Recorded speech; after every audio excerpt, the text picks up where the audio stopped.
G'day folks, this is the Insta360 One. It's a 360 degree camera that you can use independently or in conjunction with your iPhone or iPad. Now the reason I purchased this camera is because I'm patiently waiting for the GoPro Fusion to come out at the end of the month, and I just kind of wanted to get in and start playing. Now this little camera will be offering some of the same features as the Fusion, and it's already available, and it comes in at about $299, so I thought I'd play around with it. It gives me something when I do get the Fusion to compare it to. But before we get into some of the features of it, let's do a quick unboxing. So let's open it up.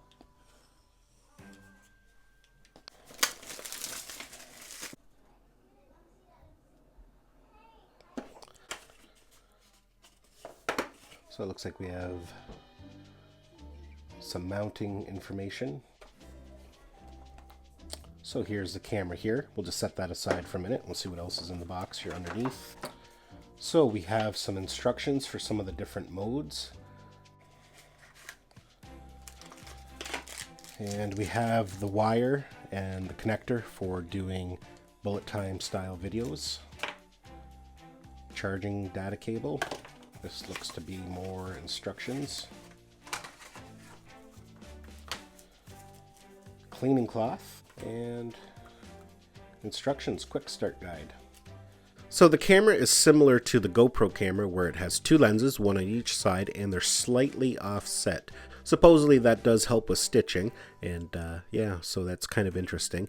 On the bottom here we have a 1/4 inch tripod thread, the memory card slot right above that. On this side, we have the micro USB port. That's where we charge the camera. And right above it, we have a lightning adapter, and that's how we connect it to our iPad or iPhone. There will be a version for Android coming. It's slated to be released in early 2018. Now on the other side here, we have the power and mode button. So it's a small little camera, and you can use this independently just like this, or you can use it in conjunction with your iPhone and the Insta360 One app.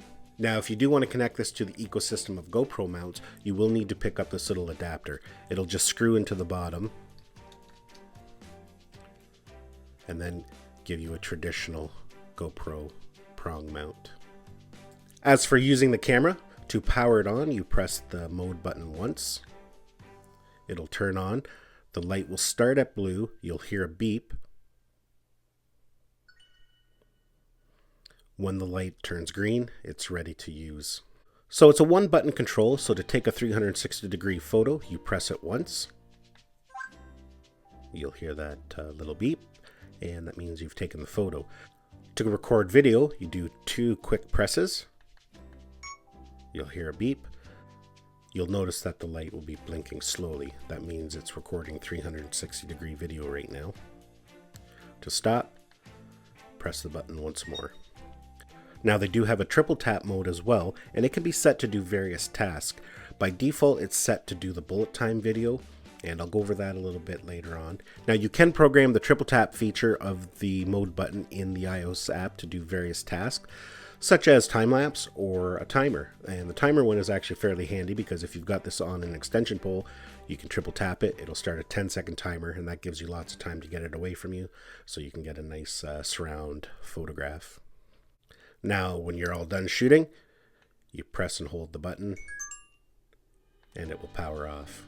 Now, I've never been a big fan of 360 because I find it very gimmicky. You know, sure, it's fun to play with, and, you know, they're fun to watch once in a while on YouTube, you know, but the thing is, to me, that's kind of a pain. You know, who wants to really look through goggles and looking around to try and see where the action is? But the way things are headed now with the Insta360 and the Fusion that's coming up, they're making it much more dynamic and what you can do with it. So with all the new features that these 360 degree cameras are introducing, such as overcapture with GoPro and reframing and different things like that, it makes it much more interesting, I guess you could say. With this camera and the Fusion, you can punch out traditional flat video, whichever angle you want, and you can mix in some different effects to kind of make it a little more dynamic and interesting to the viewer.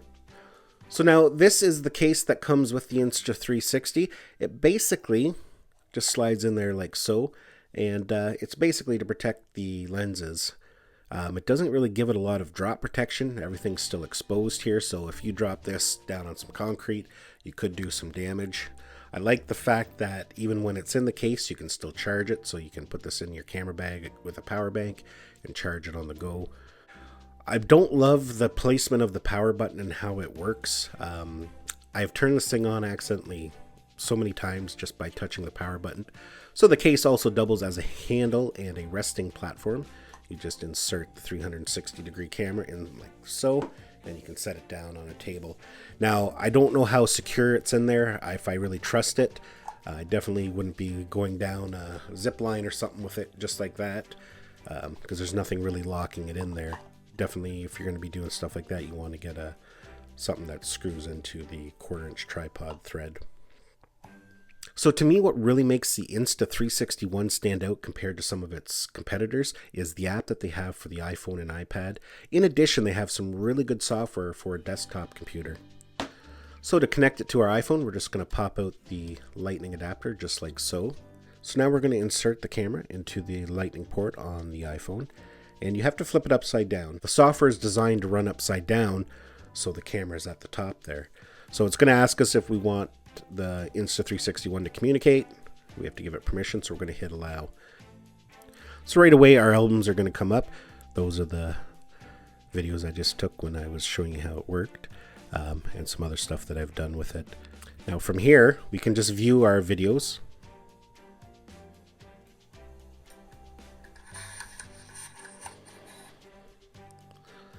We'll just turn the volume down on that because you don't need to hear my commentary in the background.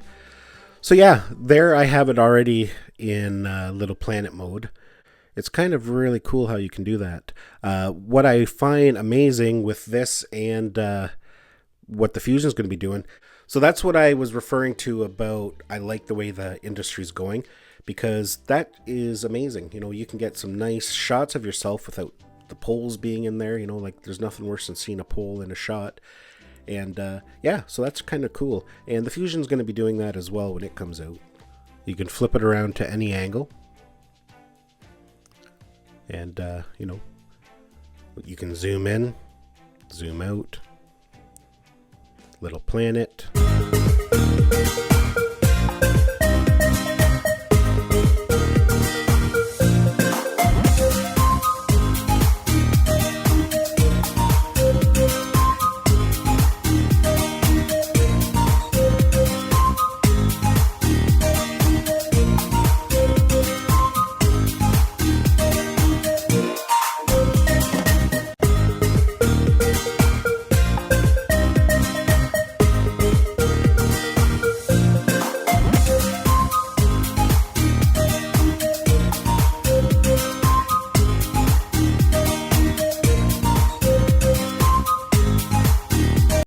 Now, I just want to mention here that viewing and editing the 360-degree video is very demanding on the phone. This is the iPhone 6s Plus, and it does struggle a little bit.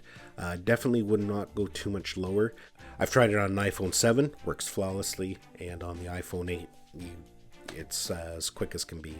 No issues there. So keep that in mind if you are going to be wanting to edit on your phone, that you know, if you have an older phone, it may not work 100% for you. So here I am just going for a drive in the car, and again you can see how it gets rid of the stick there. I'll show you here how I had it connected.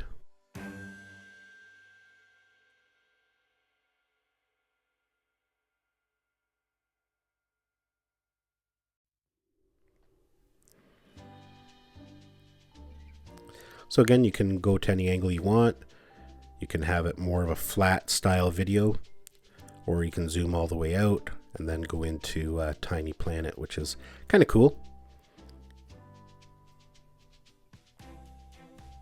So yeah, really cool stuff. And definitely I can see this coming in handy, you know, if you want to get some different shots instead of mounting 2 or 3 GoPros.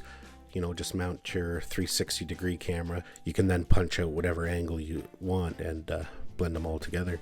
So one last thing I want to show you here before we go is they have a thing called free capture, and that's going to be like the over capture on the Fusion. When you click on it, it's going to bring you to the record mode. There's a slider and record button on the side here, and you can see as I move it down, as I touch it, you can see it starts recording, and you can zoom in, do different things, and the yellow there shows you that it's recording. And from there you can, angle it how you want. And that's how you frame your shots.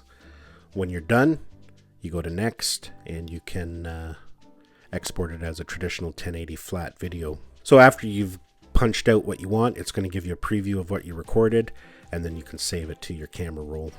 So now let's just take a quick look at the Insta360 Studio. This is the desktop app for the Insta360 One. Now it is actually really simple to use. It's not as intuitive as the iOS app, but quite amazing actually. So on the right hand side here, we can import any of our 360 videos that we've transferred to our PC. Now once you've opened a video, we are in Panel Player. So this is just a way to view your 360 videos. You can put it in all the different viewing modes, like Little Planet,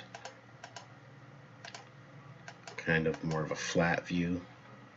Zoom in, zoom out, kind of get a feel for your video. Then when you're ready to punch out a flat traditional video, you can go over to Capture, and from here, this is your timeline, and you can do various things. Now I'm not going to go into all the details on how to make videos. I want to keep this video a little short. I might make a tutorial in a couple weeks, maybe going over all the details and features of the Insta360 One desktop app. But basically this is your timeline, and you can add keyframes throughout the video and do different effects, change the movement. On the left hand side here you can switch to the different modes while you're creating your video. So yeah, some very intuitive software. They make it very easy, and I think that's what's going to be important with 360 going forward. Not everybody is a master editor, and they don't have access to some of the high-end video editing programs like Premiere. So offering free software like this and making it simple to use is, I think, going to be key for long-term success of 360 video. So yeah, really cool stuff. I love, like I said, how the industry's headed, and it makes me really keen to see how the GoPro Fusion is going to work. Now, when it comes to quality, the quality of the video that you output is not mind-blowing by any means. It's not spectacular, but it's decent. It's going to be really interesting to see how this $299 360-degree camera is going to compare against the GoPro Fusion, which is going to be coming in at $699. So for those of you who are wanting to dabble in 360-degree video but don't want to invest the money that, say, the Fusion is going to cost, this might be a viable option for you. $300, and it's very feature-rich. The quality is decent, and they're always releasing updates to the app to add new different features. And with the option to edit the 360-degree video on both a laptop and on your smartphone, makes this kind of a good value and very flexible. So yeah, that is the Insta360 One. A nice little product. I would definitely recommend it to anybody who wants to kind of get into the 360-degree video editing. And, there's a lot of interesting things you can do with it. So the Fusion also ships on November 24th of this month. So I will be playing around with that, doing unboxings, tutorials, sample footage, different things like that. So definitely stay tuned. Make sure you're subscribed to my channel so you don't miss any of that kind of stuff. It'll be really interesting to see how they compare, the quality, the ease of use. Don't forget to like this video if you found it useful. Don't forget to subscribe to my channel so you don't miss any of our Fusion videos when they come out. Thanks a lot, and we'll see you in the next one.